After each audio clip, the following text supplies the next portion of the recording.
أعوذ بالله من الشيطان الرجيم. بسم الله الرحمن الرحيم. إن الحمد لله تعالى نحمده ونستعينه ونستغفره ونعوذ بالله تعالى من شرور أنفسنا ومن سيئات أعمالنا. من يهده الله فلا مضل له ومن يضلل فلا هادي له. وأشهد أن لا إله إلا الله وحده لا شريك له وأشهد أن محمدا عبده ورسوله. رب اشرح لي صدري ويسر لي أمري واحلل عقدة من لساني يفقهوا قولي. اللهم إني أسألك البر والتقوى ومن العمل ما ترضى. اللهم إني أعوذ بك أن أشرك بك وأنا أعلم وأستغفرك لما لا أعلم. باكم والسلام عليكم ورحمة الله تعالى وبركاته. barka mu da saduwa na masallacin mai albarka Masjidul Mumtaz da ke nan Gurgumari a garin Maiduguri. Yau insha Allah ta'ala muna safiyar Asabar 15 ga watan Zulqa'ada shekara ta 1447 wanda ya zo daidai da 2 ga watan 5 miladiya ta 2026. Majalisin mu na karatun littafin Sunan Abi Dawud insha Allah za mu tashi babi na 129 babu ma ja'a fil qira'ati fi zuhuri. Babin da Imam Abi Dawud ya kulla wanda zai karantar da mu matsayin karatu a sallar azhar. Wani irin tsari ya kamata sallar azhar ya zama tana da shi idan mutum zai yi karatu. Shin zai yi karatu ne a bayyane ko zai yi karatu ne a ɓoye? Hadisi na 797. Haddathana Musa bin Ismail, haddathana Hammad an Qais bin Sa'ad Umarata bin Maimun wa Habib an Ata bin Abi Rabah anna Abu Hurairah qala. Abi Hurairah Allah ƙara masa yadda sahabin manzon Allah sallallahu alaihi wasallam yake cewa fi kulli salatin yuqra'u fama asma'ana rasulullahi asma'anakum. Yace a kowace sallah da mutum zai yi a saloli guda biyar Allah ya farlanta masa ana yin karatu cikin su. Kina asbahi ana yin karatu, azhar ana yin karatu, la'asar, magriba, isha duk ana yin karatu. Yace abinda manzon Allah ya ji yadda mu zamu ji yadda ku. wa ma akhfa alaina akhfaina alaikum. Abinda manzo Allah kuma ya boye mana bai jiyar da mu karatun sa ba, manzo bai ce mu ma zamu boye muku ba za mu jiyar da ku karatun sa ba za mu yi wani abu da Annabi sallallahu alaihi wasallam bai yi ba, kuma abinda manzo Allah yayi ba za mu ki ba. Malamai suka ce an samu ijma'in dukkan ma al'ummar duniya cewa akwai salon da ake bayyana karatun su. Sallar asbahi biyunta karatunsu a bayyana ake yi, hakan nan biyun magariba a bayyana ake yi, biyun farkon isha'i a bayyana ake yi, sallar juma'a a bayyana ake yin karatunta. Amma akwai kuma sallolin da aka samu ijma'i cewa su ɓoye karatunsu ake yi, kamar sallar azahar duk raka'a hudun ta ɓoye karatunta ake yi, hakan nan la'asar gaba ɗaya ɓoye karatunta ake yi, ɗayan magariba ɓoye karatunta ake yi, biyun isha'i ɓoye karatunsu ake yi. Malamai sai saɓani game da sallar idi, shin za a bayyana ko za a ɓoye? Suka ce bayyanawa shi ya fi shahara daga ayyukan manzon Allah sallallahu alaihi wasallam. Sannan salatul istisqa sallar roƙon ruwa ɓoye karatunta ake yi, sallar jana'iza ta gawa ɓoye karatunta ake yi, wannan kuma an yi ta da safe ko an yi ta da rana ko an yi ta da daddare duka ɓoye karatunta ake yi. Amma mu gane wani abu,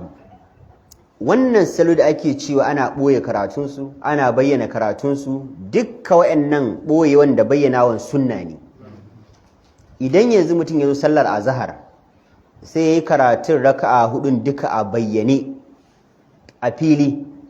babu wani ba'da salam da zai yi don bai yi ƙari ba. Mu a fiqihunmu na malikiya muna ganin cewa zai yi ba'adi saboda kaman yayi ƙari. Idan sallar da ake bayyana ɓoye karatu ne bayyana zai yi ba'adi, idan sallar da ake bayyanawa ya ɓoye zai yi ƙabli. To amma maganar da malamai mahawaƙi suka rinjayar ka Ibn Hazm ce al-Muhalla mujallad na 4 yake cewa inda manzon Allah sallallahu alaihi wasallam yake ɓoyewa yace ka ɓoye shine yafi dacewa da sunna, yace wa yukrahu kawai ana kyamar ka bayyana din. Yace kuma idan ka bayyana babu wani sahawa akan ka, saboda an rawaito hadisi manzon Allah sallallahu alaihi wasallam a sallar azhar akan ji yana bayyana sashin karatu.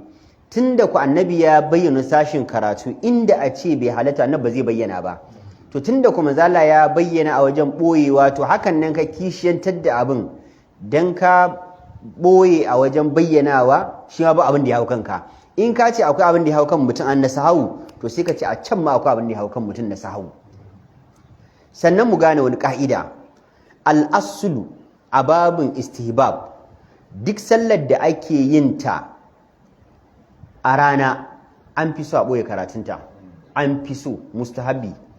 Sallar da ake yin ta a cikin duhuwar dare an fi so a bayyana karatunta, saboda dare ji ne sultan ɗinsa. A kashe su duka. Dare ji ne sultan ɗinsa. Qul ara'aytum in ja'ala Allahu alaykumul layla sarmadan ila yawmil qiyamati man ilahun ghayrullahi yatikum bi diya, sai ce afala tasma'un. Kun ga Allah sarki magana akan dare sai ce shin ba kwa ji ne, ba kwa ji? Da haka ji shine sultanul layl, da daddare ji ne yake da jagora, da rana kuma gane yake jagora. Dan haka an fi so a bayyana karatu da daddare, amma da rana an fi so a ɓoye. Shi yasa da wannan sai malamai suka ce to idan mutum yanzu ya misin sallar azhar ne mutum ya kuskure bai samu yayi ta ba, ya manta ko wani dalili haka, washiri da azhar idan zai biya ta ne a yadda ta kwace masa, zai boye karatu. An fahimce ni? Tunda da rana zai biya ta. To amma yanzu idan da daddare tuna fa, mutum ne bai sallar azhar ba da rana, bai tashi tunawa ba sai je kwanta, sai ce ni jama'a ina ne azhar ne. Tunani shi kawai sai an karo cewa ai bai yi sallan azhar ba gaba daya, yanzu ya tashi zai yi sallar azhar amma da daddare. Magana mafi dacewa da abin da manzon Allah yake yi a rana da dare, malamai suka ce ka bayyana karatunta shi yafi dacewa da ka boye. Tunda annabi sallallahu alaihi wasallam azhar din ma yana bayyana karatu kuma ana ji kuma da ranan. Da haka dan ka bayyana a can ba laifi mai, tunda lokacin bayyana boyen mu annabi sallallahu alaihi wasallam ya bayyana. Baba Saliu ba ka fahimce ni ba ko? To alhamdulillah an gane me na faɗa. Wannan shine asahu. Amma ka duba mu abin da muke karanta a littafin na malikiya suna cewa zaka biya sallah ne a yadda ta kwace maka. In ka yi sirriya fa sirriya, in ka yi jahariya fa jahariya. حديث 798 حدثنا مسدد حدثنا يحيى عن هشام بن أبي عبد الله وهو الإسناد، وحدثنا ابن المثنى حدثنا ابن أبي عدي عن الحجاج وهذا لفظه، وأن لفظنا ابن حجاج ابن عدي عن يحيى عن عبد الله بن أبي قتادة قال ابن المثنى وأبي سلمة ثم اتفقا. سناك سامو اتفاقي سكان عبد الله بن أبي دغ يحيى دكون ابن المثنى سروتو دك دغ سلمة عن أبي قتادة قال يتي كان رسول الله يصلي بنا. أبي قتادة يتي منزل الله صلى الله عليه وسلم يا kasance yana yin sallah da mu, fa yaqra'u fi zuhri, manzal Allah yakan yi karatu a sallar azhar wal asri, manzal na karatu a sallar la'asar fi rak'atin ulayain, a raka'a biyu na farin nan bi fatihatil kitabi was suratayn, manzal yana karanta fatiha da kuma sura, zai yi fatiha da sura. Wannan surar da muke faɗa annabi sallallahu alaihi wasallam na yin karatu da su a sallar azhar ko la'asar. mu gane kana da zaɓi biyu akan yin sura. Idan ka so zaka iya kai sallah azhar raka'a hudun gaba daya, fatiha babu wani qabli akan ka. In ka so zaka yi fatiha da sura babu ba'di akan ka. An rawaito ruwaya Tabarani manzo Allah sallallahu alaihi wasallam sallar magriba yayi raka'a ukun nan gaba daya, fatiha da sura. Abinda annabi yayi a magriba da haka sai ka dauke shi ka kai shi kan azhar, ka dauke shi ka kai kan la'asar. Dama abin da ake bukata a sallah wajib a karatu shine kayi karatun Fatiha. An gane? Faqra'u ma tayassara min alquran din nan, Fatiha ya zan shine ma tayassara zan tana nan. Abin da ya doru akan Fatiha mustahabbi ne. Idan kayi sallah ta ƙara samun armashi da lada. Idan baka yi ba babu qabli akan ka. Dan ka kula tunda a raka'a biyun kayi, a raka'a biyun ƙarshe an cire kuma kai da kanka kana iya yin sallah fatiha fatiha fatiha fatiha kuma baka yin qabli kuma kai da sallar ka ta yi. Misali mutumin da ya zo ya samu raka'a biyu na sallar azhar na ƙarshe ko raka'a biyu na la'asar na ƙarshe ko raka'a biyu na isha'i na ƙarshe, in ya tashi zai ciko sallah idan ba alqada'u zai yi ba al-itmam zai yi. Kuma mun faɗi cewa dama kai al-itmam yafi kai kan alqada'u, ka cika sallah yafi akan ka biya bashin sallah. faqadahunna sab'a samawatin fi yawmayni wa huwa fi kulli sama'in amurha. Muka ce alqada'u a cikin al-itmam ne, ka cika sallah yafi da ka biya ta dan zaka juya ta baya ne sallar. Kaga kenan a bayan liman da ka zo ka same shi liman fatiha yi, kai ma shine abin da ya same ka. Fatiha ya ƙara yi shine abin da ya same ka. Idan ka tashi zaka cika zaka yi fatiha ne kenan raka'a hudun ka duka me kai. To me ya bambanta wannan sallar taka da sallar da nace idan kai sallah raka'a duka fatiha sallar ta, me bambancin su? Allah sa an fahimce ni. Annabi sallallahu alaihi wasallam a raka'a biyu wannan wutacce yana karanta a kashe wannan mutacen mu gani farko tukunna. Annabi sallallahu alaihi wasallam yana karanta Fatiha da sura ne a raka'a ɗaya da raka'a ta biyu. Wa yusminal ayata ahyanan, wani lokaci annabi yana jiyar da mu aya ɗaya biyu haka. Annabi yana jiyar da mu aya ɗaya, a wata riwaya ayatain, wata riwaya ma thalathu ayatin. Annabi yana jiyar da mu aya ɗaya, aya biyu, aya uku. Ko da a fiqhin mu na Maliki ya saka suna cewa wanda ya bayyana aya ɗaya ba zai yi ba'adi ba, wanda ya bayyana aya biyu ba zai yi ba'adi ba, sai ya kai daga aya uku zuwa sama sannan ba'adi take zuwa ko? To wannan riwayar ce. Wa kana yutawwilu raka'atal ula, manzo Allah ya kasance yana tsawaita raka'ar farko min az-zuhri a sallar azhar, wa yuqassiru thaniyata, manzo Allah kuma yakan takaita raka'a ta biyu, wa kadhalika fi subhi, hakan na a sallar asbahi ma. Me yasa manzon Allah sallallahu alaihi wasallam a sallar azhar yana tsawaita raka'ar farko, sallar asbahi yana tsawaita raka'a ta farko? Mu gane abinda shi Abi Qatada ya faɗa kenan, azhar da asbahi. Malamai suka ce Abu Qari a cikin Mirqatul Mafatih yake cewa hikimar shine lokacin sallar asbahi dan adam yana yin bacci galiban, lokacin kuma bacci yafi daɗi, kuma a ƙarshen dare bacci yafi ɗaukan hankalin mutum. Annabi sai yake tsawaita karatun raka'ar farko saboda duk wanda ya gafala ma da bacci zai tashi da wuri ya kama ruwa ya yi alwala ya zo ya samu raka'ar farko saboda nauyin bacci da yake damun mutane. Ita kuma azhar galibi lokacin kailula ne, galibi lokacin kailula ne, ita ma nan bacci ne. Shi yasa mazala yake tsawaitawa saboda mutum ya taso ya je ya kama ruwa ya yi alwala. Har wani sahabi yake cewa mukan tashi a bacci idan muka ji an tada iqamar sallah a masallacin Annabi sallallahu alaihi wasallam, ɗayan mu ya ɗauki abin kama ruwa daga cikin birnin Madina ya tafi Baqiul Gharqat, can wajen makabartar Baqi'u, ya kama ruwa a cikin nutsuwarsa ya dawo gidan shi ya yi alwala ya zo ya samu Annabi a raka'ar farko bai ruku'u ba. Yadda manzo Allah yake tsawaita raka'a ta farko. Wani lokaci Annabi na karanta suratul Zariyat fa a raka'ar farko a sallar azhar. Wani lokaci Annabi na karanta Araf fa. Wani lokaci Annabi na karanta Hijr fa a raka'ar farko ta azhar, kuma karatu irin na Annabi, daki da tadabburi da fahimtar ma'ana. Qala Abu Dawud lam yadhkur Musaddad Fatihatul Kitabi was Sura. Musaddad a ruwayarsa bai ambaci Fatihatul Kitab da Sura ba kamar da shi Abdullahi bin Abi Yahya ya ambata a sama. Hadisi 799. حدثنا الحسن بن علي حدثنا يزيد بن هارون أخبرنا همام وأبان بن يزيد العطار عن يحيى عن عبد الله بن أبي قتادة عن أبيه ببعض هذا أن سامو رواية أبي قتادة دو رواية دمك أنبتا السما وزاد في الأخرين النبي صلى الله عليه وسلم أما أركع بيونك الشيء بفاتحة الكتاب فاتحة كده عن نبيكي أولا رواية كاغانا مكا فاتحة دا سورة ركع بيون فرقو فاتحة ركع بيون كرشي karatun suran muka ce mustahabbi ne. Wa zada an Hammam qala, arwayar Hammam ya kara cewa kana yutawwilu fi rak'ati al-ula, annabi sallallahu alaihi wasallam tsawaitawa a raka'ar farko, ma la yutawwilu fi thaniya, abinda bai tsawaita a raka'a ta biyu. Raka'a ta farko sallar azhar annabi na tsawaitawa yana rage kuma tsayin a raka'a ta biyu. Wa haka za fi salatil asr, hakan na sallar la'asar ma annabi sallallahu alaihi wasallam yakan tsawaita raka'a ta farko akan raka'a ta biyu don ya ba mutane daman su samu raka'ar farko. wa hakaza fi salatil ghadati hakan nan ma annabi na tsawaita raka'ar farko akan raka'a ta biyu a sallar asubahi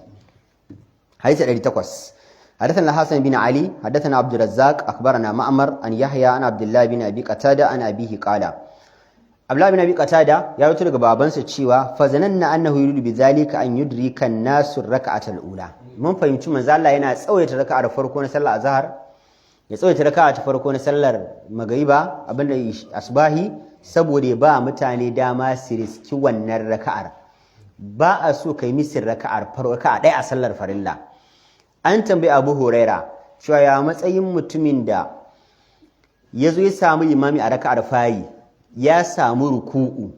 da ya samu ruku'u kaka zai yi sai ce adraka raka'a yace ya riski raka'ar amma wa qad khasira kusranan kathira yace amma ya wa kanshi asara mai yawa aka ce walima yace li qira'atil fatiha saboda asarar karasa karatun fatiha tare da liman kawai kanka babba asara liman yi wannan addu'ar alhamdulillah azza wal dalin ka ce amin in baka samu ba yace babu wata asara da zaka auraka da ta wuce wannan irin karatu irin fatiha a ce ka rasa a bayan liman kawai kanka babba asara ai an tambayi Isaimin cewa ya matsayin mutumin da ba zai tafi masallaci ba sai ya janta da sallah yace idan har ya je masallacin ya samu raka'ar farko ya samu ruku yace ya samu raka'a amma kuma yawa kanshi asara dan annabi ta idza uqimatus sala annabi ce idan an tada sallah ku taho kuna tafiya kada ku taho kuna gudu fama adraktum fasallu wa mafatakum fatimu ku faqdu yace ga ana annabi yana sai ma an tada sallah idza uqimatus sala idan an tada sallah fa'atuha bi sakitin wa qar ku zo mata kuna cikin nutsuwa da kwanciyar hankali annabi ce an mata da sallar tukuna zaka taho yace amma kuma da mutum zai daure ya zama yana masallaci a tada iqamar sallah ya samu karatun fatiha yace da ya taimaki kanshi saboda in ya kamata ka samu addu'a guda uku na fatiha ka samu biyu ka cutu ya kamata ka samu hudu ka samu uku ka cutu idan limami yayi addu'a yayi fatiha addu'a ce ai ko da kuwa a sallar da kai baka jin karatun liman daidai yake da liman yama an fahimce ni yanzu ba a jahariya ne yana cewa ghayril maghdubi alaihim waladdallin mu ci amin ba daidai yake da mun karanta fatiha addu'a duk da limami ya faɗa dai yake da mun ansa kamar yadda Allah ya faɗa game da annabi Musa da annabi Harun alaihim assalam hadisi 801 حدثنا مسدد حدثنا عبد الواحد بن زياد عن الأعمش عن أمارة بن أمير عن أبي معمر قال قلنا لخباب هل كان رسول الله يقرأ في الظهر والعصر من تقول خباب الأرات cewa shin annabi ya kasance yana karatu a sallar azhar da sallar asar qala na'am yace kwarai annabi yana karatu a sallar azhar da sallar asar qulna bima kuntum ta'rifuna dhaka sai abi ma'mar yace khabbab da ya kuke gane cewa manzon Allah sallallahu alaihi wasallam yana karatu a sallar azhar da asar tunda ba bayyana karatu yake ba qala sai ce bi dirabi lihiyatihi saboda motsa wanda muke ganin gemun annabi sallallahu alaihi wasallam nayi wanda yake nuna maka annabawa suna da gemu annabi sallallahu alaihi wasallam na da gemu haka annabi harma la ta'khudh bi lihiyati wala bi ra'si kada ka kama gemu na kada ka kama kana ya annabi Musa da haka idan magagimin shi yana motsi muke gane cewa annabi sallallahu alaihi wasallam fa yanzu na yin karatu to amma malamai suka ce mun kula anan fa babu wani abu da ya nuna mana karara cewa annabi sallallahu alaihi wasallam qur'ani ya karanta zai dawo istiftah yayi ko in muka dauki fahimtar al-Imam Abu Hanifa shi yana ganin cewa a sallah ba sharadi bane sai kai karatun qur'ani kafin sallar ka ta inganta ba sharadi bane kawai idan kai tasbihi yayi fa subhanallahi hina tumsuna wa hina tusbihun yace in kai tasbihi kai subhanallah walhamdulillah wala ilaha illallah wallahu wala hawla quwwata illa billah kai ruku sallah tayi haka yace sallah tayi dan abin da ake bukata shine ka ambaci Allah in ka ambaci Allah shikenan yayi ba shine sai karatun Qur'ani jumhuri Malik Imam Shafi'i Imam Abu Hanifa Imam Ahmad ibn Hanbal sun saba wannan fahimtar suka ce a'a karatun Qur'ani za a yi dan Allah ya ce faqra'u ma tayassara min al-Qur'an ai magana ake akan sallah ka karanta abin da ya sawwaka gare kan al-Qur'ani mai girma abin da ya sawwaka kuma sannan manzo Allah ya ce la salata liman lam yaqra bi fatihatil kitab, babu sallah ga dukkan mutumin da bai karanta mabudan littafi ba, kenan suratul fatiha. to wannan sai malamai suka ce dole zama za a yi karatun qur'ani. to amma yanzu anan idrabil lihiya, motsin gemun annabi sallallahu alaihi wasallam, suka ce zai yiwu tunda ba ji ake ba, da ya zamu gane qur'ani ke karantawa. malamai suka ce ka dauki wannan riwayar ka hada da riwayar baya, annabi na jiyar da mu aya ɗaya ko aya biyu, kenan wannan motsin gemun suna fahimta yanzu fa annabi karatu yake yi. in ka da wacce sai ka ce a wannan motsin suna jin aya ɗaya aya biyu su gane cewa qur'ani yake karantawa ba wani abu daban yake yi ba. an gane wannan kuma yasa ibn al-qayyim al-jawziya yake cewa duk mutumin da yazo zai yi sallah kawai sai haka Allahu akbar ya ruku'u, bai yi sallah ba. dole bakinka sai ya motsa, harshenka sai ya motsa. har ma wasu malamai suna tsanantawa su ce mafi karanci a surrun da ake so, mafi karanci kai ana so ka jiyar da kanka. idan kana karatun a babun surru wani kar ya ji ka, amma kai ana so ka san kana jin kanka.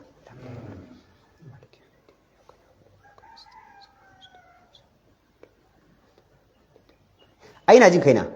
to wannan karatun shine surru, bakinka ya motsa, harshenka ya motsa, ka tabbatar da in kai shuru gum a zuciya kai, ba karatu kai ba, baka yi sallah ba. wannan yake nuna maka mutane da yawa ba su yin azkar, mutane da yawa ba su yin sallah. yanzu mutumin da zaka ga yana ya rike carbi yana ja amma bakin shi shiru,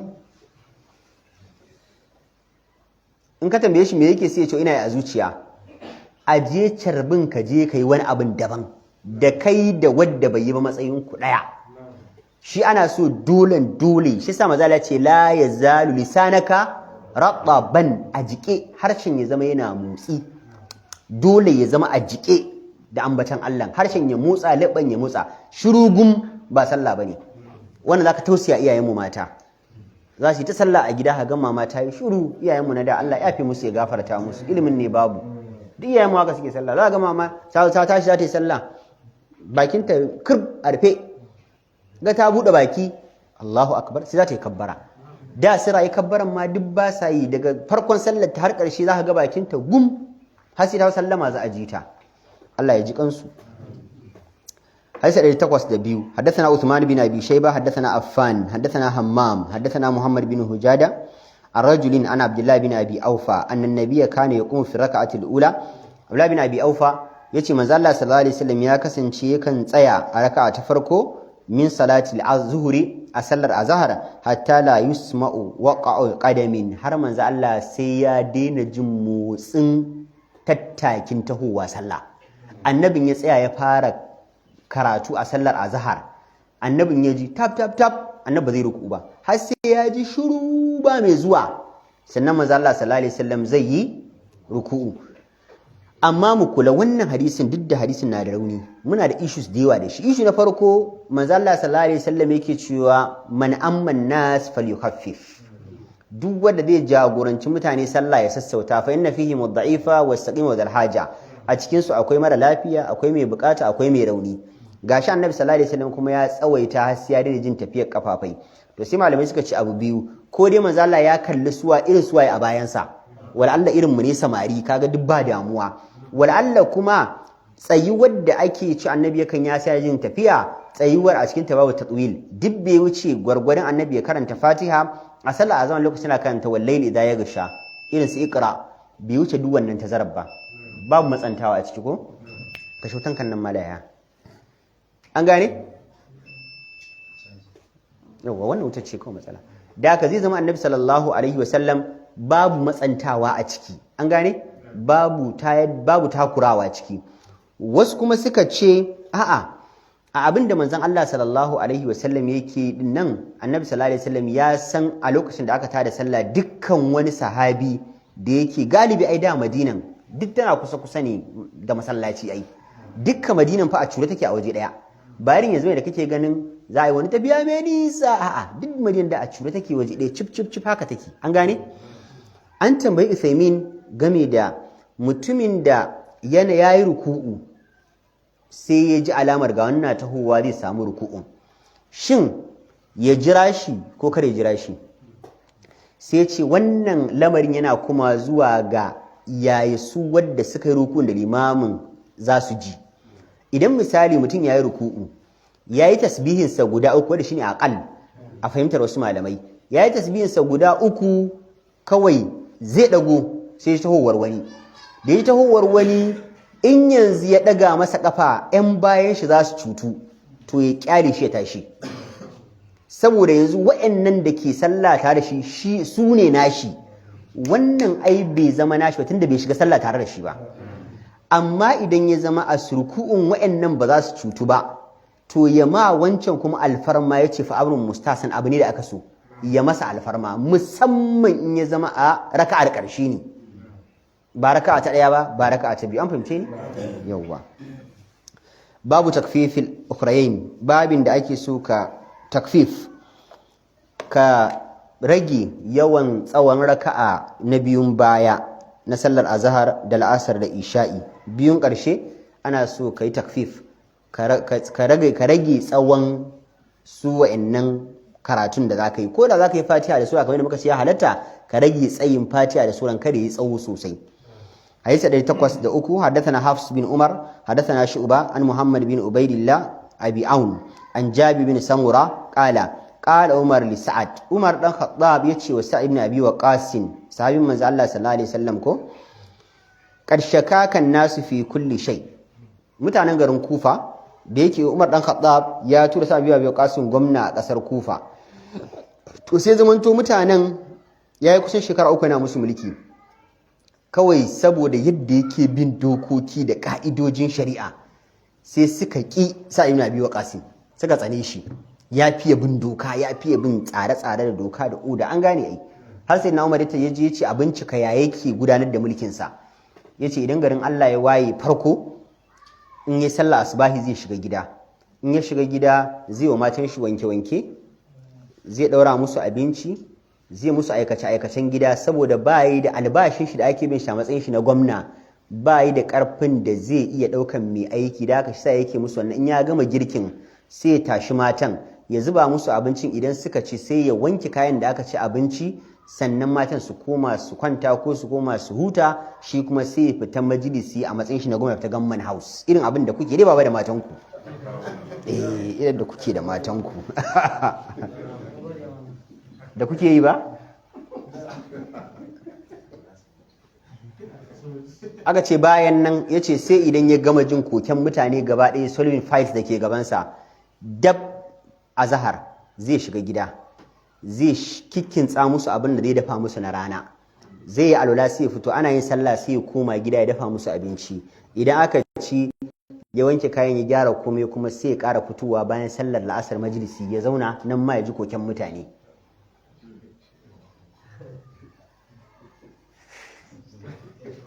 Baba Saliu kana tasbihi, ni dai ban san ana akwai wanda zai iya ba na? In akan hurɗan duniya? To, daga ciki suka ce wai baya kyautata musu sallah su mutanen Kufa, baya tafiya yaƙi tare da su, in aka dawo da ganima baya musu rabo wajen adalci. Wannan shine cases guda uku da suka kawo kayan shi Sayyidina Umar. Alisi ibn Abdul Bar, Salisu Abu Aziz a cikin Rijal, da dukkan malamai da suka yi, Dr. Mustafa Murad, duk malamai da suka rubuce kan tarihin sahabbai sun kawo kissar Sa'd bin Abi Waqqas kan wannan. Yace an kawo ka da ƙararraki guda uku, ya za ka yi? Sai ce to magana dai akan sallah ita fa daukan hankali, an ce la husnul sala, bana kyautata sallah mai kyau. Yace amma ana, yace ni fa abin da yake Sayyidina Umar, fa amuddu fil ulayn, ina tsawaita karatu ne a raka'a biyun fari, wa ahdhifu fil ukhrayn, ina rage karatun a raka'a biyun ƙarshe. Biyu na farko suna yin tsayi, biyu na ƙarshe suna yin gajarta. Wala alu maqtadaitu bihi min salati rasulillah, yace kuma ni wallahi bana gajiyawa,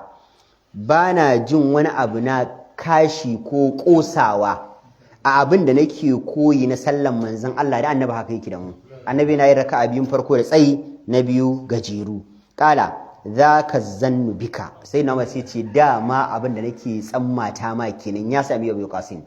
ya daga cikin farko da suka musulunta ya je Badar fa ya zo da manzon Allah sallallahu alaihi wasallam zama na amana shi ya je ya bude Iraki da karshe ya wuce har ya bude Kufa ya zama gwamnanta yace abin da muke tsammani kenan yace to amma ya Umar abu ne mai sauki tunda sun ka karana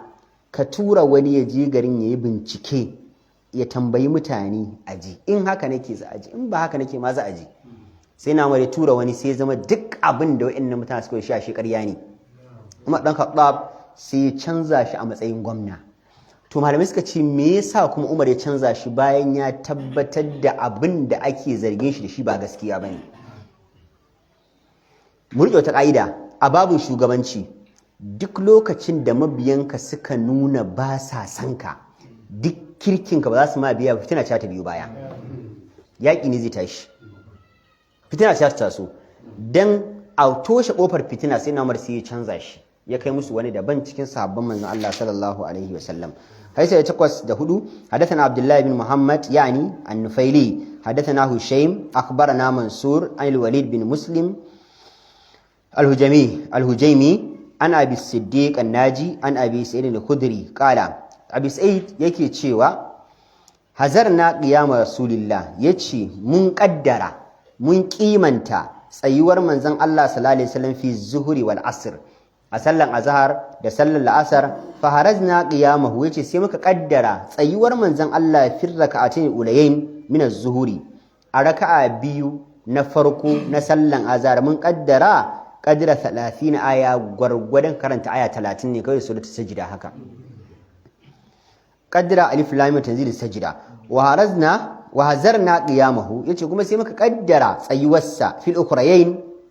a biyu na karshen azhar din nan ala nisfi min zalik rabin rakoyi biyu na farko kenan gurgurun aya 15 raka'a na farko zai karanta aya 30 na biyu 30 na uku 15 na hudu 15 bayan fatiha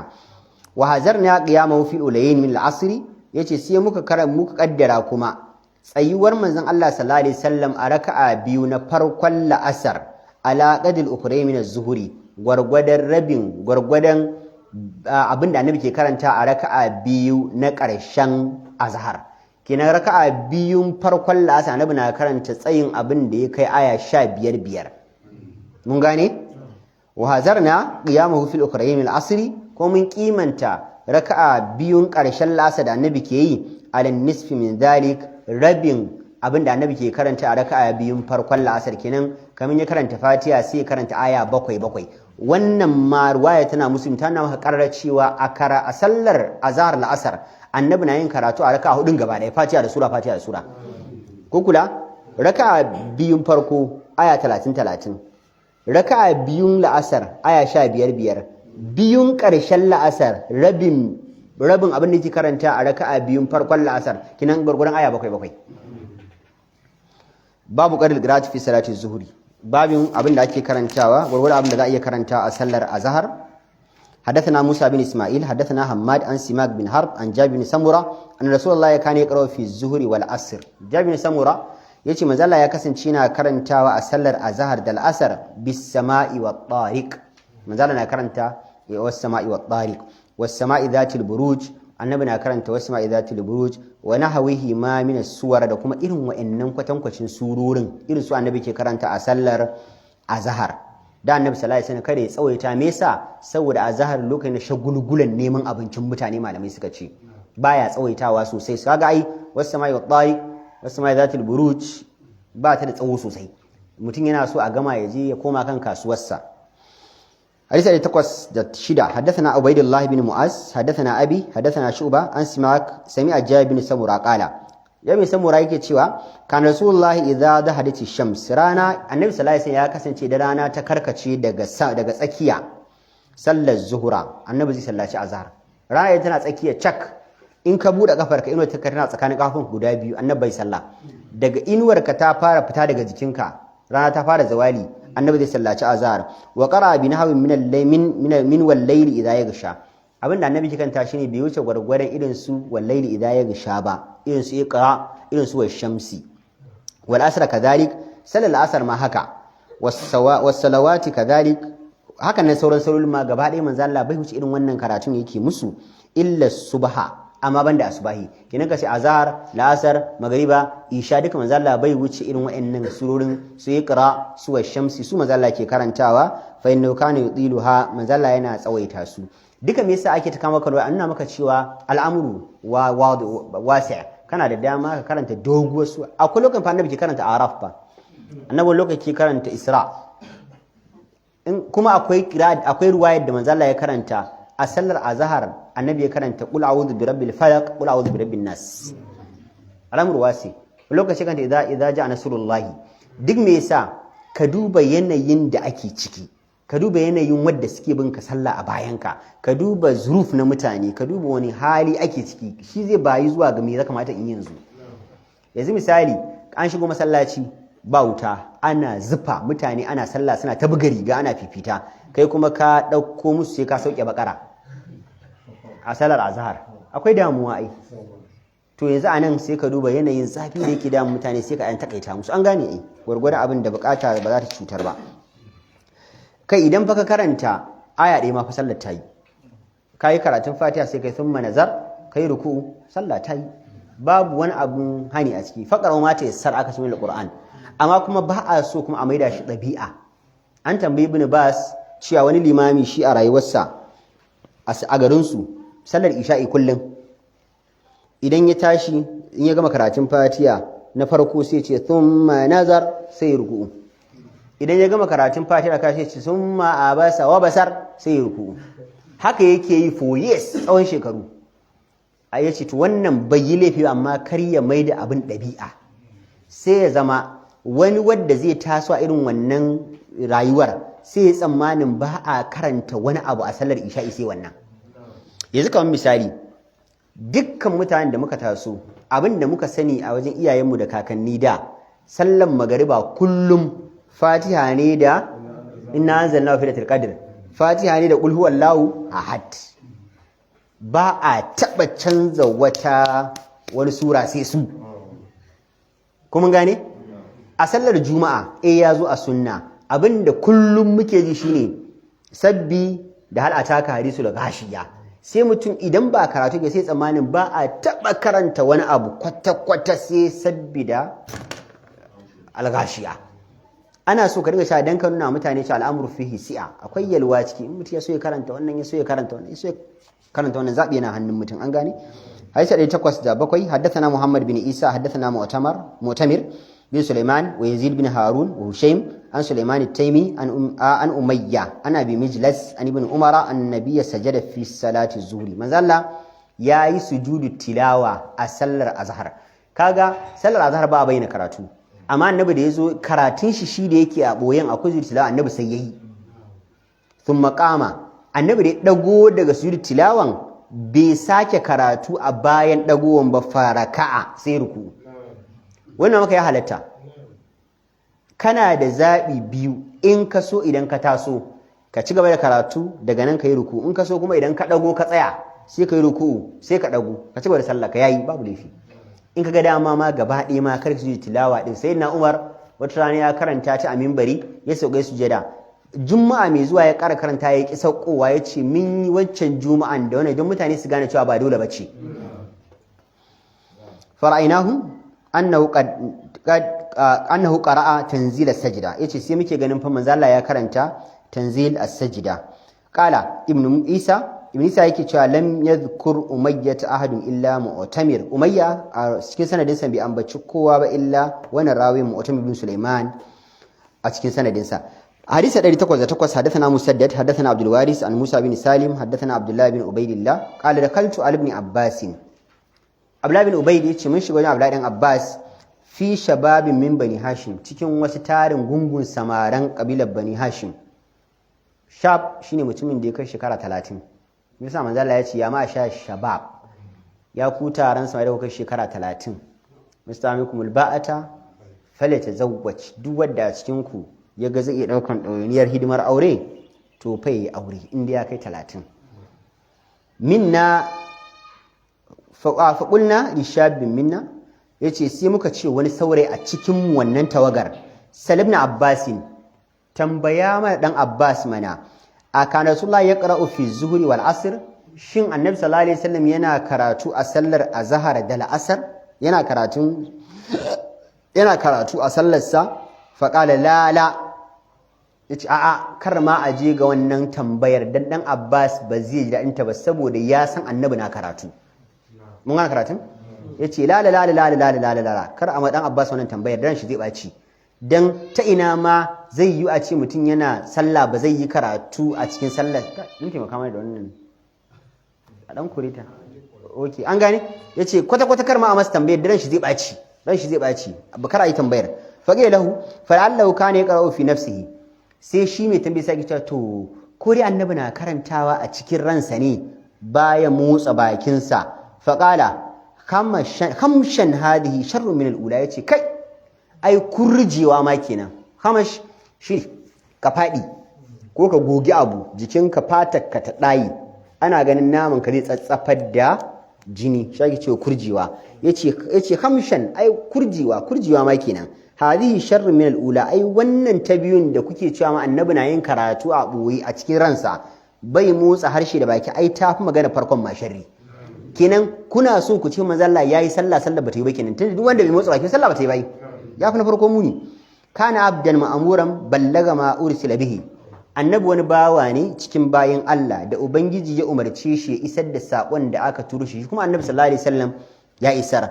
wa maktasna dunan nas bi shay'in illa bi thalathi kisal yace kuma ba keɓance mu akan sauran al'ummu da suka zo gabanin mu ba sai da manya-manyan ababai guda uku amarana an nusbiga wudu'a Allah ya umarce mu da mu cuɗanya alwala in zamu isbagal wudu'a da makare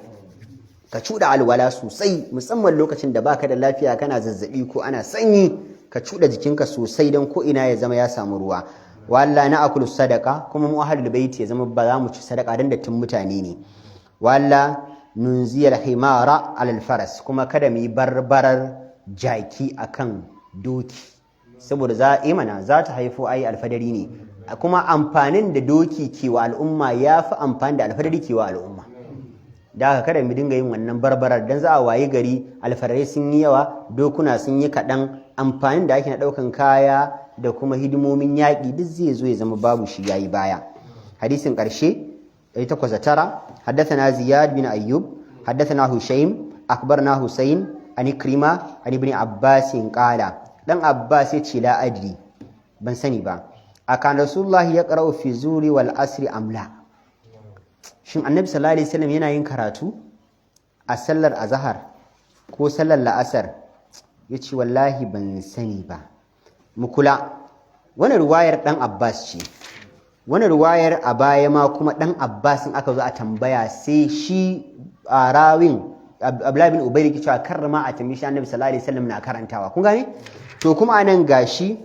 ikrima yake cewa dan abbas ya ce ban sani ba shin annabi sallallahu alaihi wasallam yana karatu a azhar ko la'asar wani karatu shine as-suratu ba'da al-fatiha wani lokaci manzo Allah in ya ga yanayin mutane yakan dan takaice sallah sai ana tunanin kaman ma fatiha kadai ya karanta bai sura a bayan ta ba mun haɗa jam'u bayan riwayat an gane Muhammad kama sallallahu alaihi wa sallam wa ala ali ibrahim majid wa barik ala muhammadin wa ala ali muhammadin kama barakta ala ibrahim